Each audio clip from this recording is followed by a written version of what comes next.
Don't slow roll me if you get quad fours, man. King, king, You folded king, king, jack, jack? I was either gonna raise or fold. What the fuck? You owe me $350.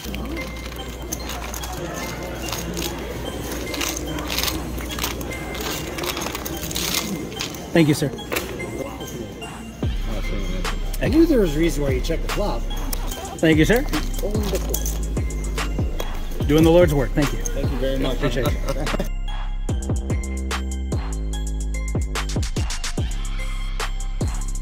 In this episode, we've sunk into a new low as we not only enter a tournament, but a two-card, no-limit Texas Hold'em tournament at that. Yes, Texas Hold'em. The most boring, overhyped, appeals to the lowest common denominator form of poker in existence. We're surrounded by the filthy, disgusting, unwashed masses of two-card enthusiasts who've never seen a queen rag suited they didn't like. Why, Poker Jesus? Why would you join all the GTO Mizregs with their hoodies and hands across their chest while they tank for 30 seconds every decision so they can't be exploited in the $60 daily, with their perpetual scowls and their lack of any ability to be social in a social game? Why, you ask? Why? Because we've been playing chess on the mean streets of PLO while these fools have been playing checkers. Because this $600 tournament has a guaranteed prize pool of $500,000. That's $500,000 fucking dollars, with first place historically paying a six-figure score. Do you guys realize how many agent triplets and schoolgirl uniforms with a penchant for violence I can afford with six figures in my pockets? So yes, we've done the unthinkable. Now, let's get into some hands. With blinds at 1-1 with a 100 big blind ante, under the gun makes it 300. The cutoff calls, and we're in the small blind holding ace-10 suited in diamonds. We make the call, as does the big blind, and we're going four ways to a flop, which falls 10-2-2 with two hearts and one diamond. We check it over to the original raiser, who makes a full pot-sized bet of $1,200. The cutoff calls, and in this spot we flop top pair, top kicker, and backdoor nut diamonds. However, it is possible our opponent could have an overpair to the board, or equity with overcards or flush outs. We opt for a check raise to $4,000. I really don't want to just call and fly blind out of position against multiple opponents, and since we're in the blinds, we're going to have all the deuces our opponents won't have in their range. They both fold, and we take it down. Blinds are still 1-1, and under the gun has raised to 400. The cutoff calls 400, and we're in the small blind with pocket queens. We re-raise to 1600. No one likes to fold in these early levels, as both of our opponents call the raise. While it sucks to play a bloated pot out of position, it does tell us that our opponents are unlikely to show up with kings or aces in this spot, given we didn't face a re-raise. We dodge an ace or king hitting the flop, as it falls jack 7-2 with two spades. Now, there is concern the original raiser could show up with a set of jacks here, but overall we're happy with a flop of undercards, and we also have backdoor spades, continuing our story with a half pot size bet of $2,500. Again, they both give it up, and we take another pot down. With blinds at 1-1, early position is raised to 300. We're on the button with queen jack offsuit, and we make the call. The small blind and big blind tag along, and we're going four ways to a flop, which comes jack 4-2 rainbow. It checks to the original raiser, who bets 700. With top pair, third kicker, and position on the button, we make the call. Now the small blind check raises a very small amount to 1700. It's a weird bet size given he's out of position, and the board texture is pretty dry. The original raiser folds, but we make the call. The turn is the king of clubs. Our opponent slows down and checks, and we take the free card. The river is the 9 of hearts, and we both check. Our opponent reveals ace-jack, having us outkicked, and he's going to take this one down.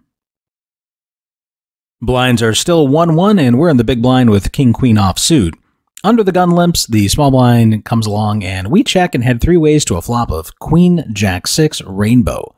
The small blind checks, we bet 300, and they both fold. Hold'em's easy. With blinds at 1-2-2, we're on the button with queen-jack of hearts. It folds to us, and we make it $700 to go. Both the small blind and big blind defend. Keep defending, a-holes. This is my boys' tournament to win. The flop comes down extremely fantastic, 10-9-8 rainbow. They both check, and again, we could bet in this spot, and maybe someone in the blinds will get squirrely, but our hand is just so fucking strong, we slow play it. hoping someone catches up with 2 pair or a weaker straight and can pay us off. The turn doesn't help much following the 2 of diamonds and completing the rainbow board. Once again, my opponents check, and once again, I'm going to check here. The river is the 3 of diamonds, and now the small blind leaps into action, betting roughly a third of the pot for $700. Fantastic. We raise to $2,000, and he thinks for a bit and eventually calls, and mucks after seeing our nuts in his face. It's full to us on the hijack, and with blinds at 1, 2, 2, we make it $700 holding ace-9 offsuit. The big blind defends, and we're going heads up to a flop. Defend this, you little bitch. The flop comes down pretty fantastic. Ace-9-7 rainbow.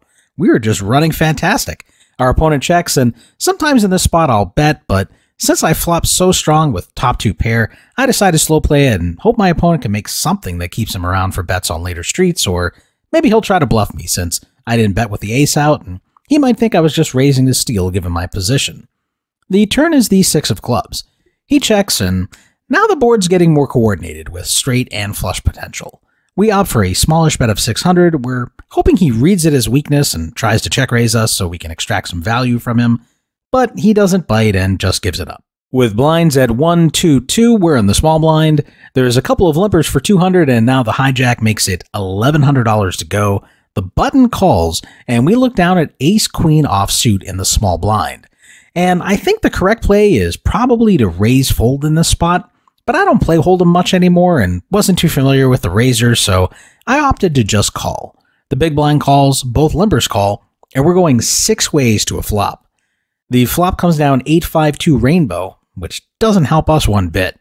Fortunately, it's checked around. Let's see if we can get there on the turn. The turn pairs the board with a 5 of diamonds. We're all friends here, as it's checked 6 ways around, bringing in the 8 of hearts as our river card, double pairing the board. It's checked around to the button who bets 2,000, and as Jeff Boski would say, what's he reppin'? His line makes 0 sense. He's been last to act on the previous streets. If he had flopped top pair, he likely bets the flop. So I don't believe the river 8 hit him. If he turned 3 5s, he likely would have bet something, trying to get some money in the pot with only 1 street left to play. If he has something like a pair of 6s, he probably takes his showdown value rather than betting and risking getting raised. So that leaves him either betting the same hand as us, with an ace in it, or a bluff. He's betting $2,000 into a pot of close to $7,000, so his bluff doesn't need to work all that often to be profitable. I find the call button, as does the original raiser, and we're going to have an unusual 3-way chop as the button turns over ace-9 of clubs, and the original raiser shows down ace-jack offsuit. With blinds at 2, 3, 3, it folds to us in the cutoff holding jack-10 offsuit, and we make it $800 to go. The button, small blind, and big blind all call, and we're going 4 ways to a flop.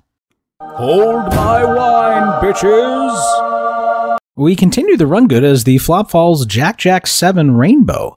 It's checked to us, and we opt to slow play here and check it back. The turn changes nothing following the 3 of hearts. Now the small blind comes out firing 1,500, and the big blind calls. There are now 2 hearts on board. There's also potential straight draws to worry about, and with the pot starting to grow, we decide to raise, making it $4,500. The button folds, the small blind calls, and the big blind thinks better of it and folds. The river folds the 4 of hearts, completing the backdoor flush draw. Our opponent checks it over to us, and in this spot, I really don't think I can squeeze value out of a worse hand. It's possible our opponent has the case jack and just has us outkicked, or they might have filled up, or perhaps they got sticky with a turn flush draw and got there. Either way, we decide to take our showdown value and we check it back, and he turns over queen jack for the better kicker, and we'll take down the sizable pot. With blinds at 2, 3, 3, the button limps. We call in the small blind holding jack-10 suited in hearts. The big blind checks his option, and we're going 3 ways to a flop, which falls ace-6-4 with 2 clubs. We check the button who bets 400. This is not only a pretty weak bet, but it's unlikely the button just limped holding an ace, and I'd expect them to raise in the spot facing just the blinds. So for that reason, I decide to call with plans to take the pot away on a later street. The big blind comes along as well, which isn't ideal. We turn some equity with the jack of diamonds. We check and it's checked around. So in my mind, the button was likely bluffing and doesn't have shit. The big blind may have a straight or flush draw on the spot. I don't think they have the ace here, so I expect my pair of jacks is currently the best hand. The river is the 9 of diamonds, and we check with the intention to call a reasonable bet. It's checked around, and we proudly turn over our second pair, and we win against our opponent's pocket eights. With blinds at 2-4-4, there's one limper, and in the cutoff, we look down at ace-jack offsuit, and we make it $2,200 to go. The small blind calls, the big blind folds, and the limper calls. So we're going 3 ways to a flop of ace-8-4 with 2 clubs. When it's checked to us, we put out a bet of $3,200. Surprisingly, both of our opponents make the call, ballooning this pot to 17,000 chips. The turn is the 10 of hearts. Both opponents once again check to us, and I just don't feel like they're all that strong, but I don't want to allow them to outdraw us, so we put a bet of 11,000, leaving ourselves 25,000 behind. If we're beat and they're slow playing, we'll likely find out about it now. Given there are flush and straight draws, they need to be concerned with as well. The small blind is in the tank for a while, but eventually finds the fold, and now the limper shoves all in for 12,300 total. With 40,300 now in the pot, we have to call 1,300 more, getting 31-1 on a call, meaning we only need to win roughly 3% of the time to make the call here, which we do. He announces we're ahead anyway. He's hoping for an out as he turns over ace-6 of hearts. We're a 3-1 favor with 75% equity going to the river. We just need to hold in this massive pot. 1,300 more. Down. Hoping for an out. Ace-6, oh, you got the hearts, yeah. I know. All right, don't do it to me. Ace is an ace with jack is a 10. I knew it behind. I was like, well, I either get there or I don't. No, I mean, that was a great turn card for you, for sure. Thank you. Good hand, man. Blinds are 3-6-6, and we're under the gun holding ace-jack of hearts and raise it up to 1,500. Both the small blind and big blind defend. Watch me whip, watch me nay-nay, bitches! You have to act first, man. I'm watching you. I don't need to see the flop. The flop falls pretty fantastic for our hand in jack 8-6 with 2 hearts. We flop top pair, top kicker, and the fucking nut flush draw. Our cup runneth over. Both opponents check it over to us, and I lead out for a half pot bet of $2,500. The small blind is the only caller. Oh, yeah. God, no. I know. The turn comes the 4 of spades. Well, buddy, I don't really give a fuck about this flop being better for your range, because this flop absolutely fucking smashed me. I continue putting money into the pot with a bet of $4,500. The small blind again calls. The river falls the 8 of diamonds, and now our opponent comes out firing with a large bet of 17,000. Now we're in a pickle, and we go into the tank for a while. What sucks is we block the flush draw, which our opponent could turn into a bluff. He's already mentioned this board favors his calling range over our raising range. He could have a straight draw that got there on the turn. He could have a missed 9-10 that is trying to buy the pot. I don't know that I buy he has some random ass 8 in his hand that stuck around through 2 streets of betting to get there. And his large bet looks like it's trying to fold us out on a potentially scary river, rather than extract value from us. We bet the previous 2 streets, but not huge sizings. Eventually, we decide we just don't believe whatever bullshit he's selling, and we make the call and hear the sweetest 2 words in all of poker. You're good. Our opponent mucks, and we take down a huge pot. Blinds are 4-8-8, and in the small blind holding king 6 offsuit, it's folded to us, and we complete. The big blind checks, and we're going heads up to a flop. The flop is pretty coordinated, falling ace, king, jack with 2 diamonds. However, our opponent didn't raise when we limped from the small blind, so I don't really think he's going to hit this flop very hard. At best, I'd expect we might run into bottom pair, maybe a flush draw, but otherwise I expect our pair of kings is the best hand. I check to give him some rope. He takes the bait, betting almost the full pot, putting out 2,000. I call. The turn is the 6 of hearts, putting a second flush draw on the board, but also giving us 2 pair. Middle and bottom pair may be shit in the mean streets of PLO, but here in the Hold'em streets, it's a monster in this spot. We again check, and he gives up his bluffing and checks it back. The river falls the 7 of clubs, which shouldn't change anything. We could bet here and try to extract value from a 1-pair holding that thinks we're betting a missed draw. However, it's more likely our opponent has the missed draw themselves, since we have 2 pair. So we check, since he may feel that bluffing is his only way to win this pot, and we might look like we missed a draw and we can't call a river bet. He disappoints us, checking it back, and mucks when we show down 2 pair. With blinds at 5-1-1, it folds to us on the hijack, and we raise to $3,500 holding pocket 10s. I should be a PLO? Yeah. I'm seeing how the other half lives. Everyone folds, and we take it down. Thank you, sir. I beast everything I play, sir. Blinds are now 6-12-12, and there's one limper. In middle position, we look down at ace-king offsuit. We make it $5,500 to go. The blinds get out of the way, but the limper calls. The flop is 10-9-4 with 2 hearts. Our opponent checks, and this is definitely a flop that favors the caller's range, so we check it back. At least we do have the king of hearts, so we could pick up a flush draw on the turn. The turn is the queen of diamonds. Our opponent again checks. We still have 2 overs, and now we've picked up a gut shot, but we opt for pot control and check it back. The river falls the 2 of diamonds, completing the backdoor diamond draw. Now our opponent bets 5,000. Now we're getting 3.6 to 1 on a call, which means our ace-king needs to win roughly 22% of the time for this call to be break-even. If our opponent is bluffing in the spot, betting 5k into 13k, they need to win around 28% of the time to be break-even themselves. I just feel like the price is too good, and we make the call. Our opponent turns over pocket 3s. Nice thin value, sir. I'm going to do I think I'm beat, but I call. That's good.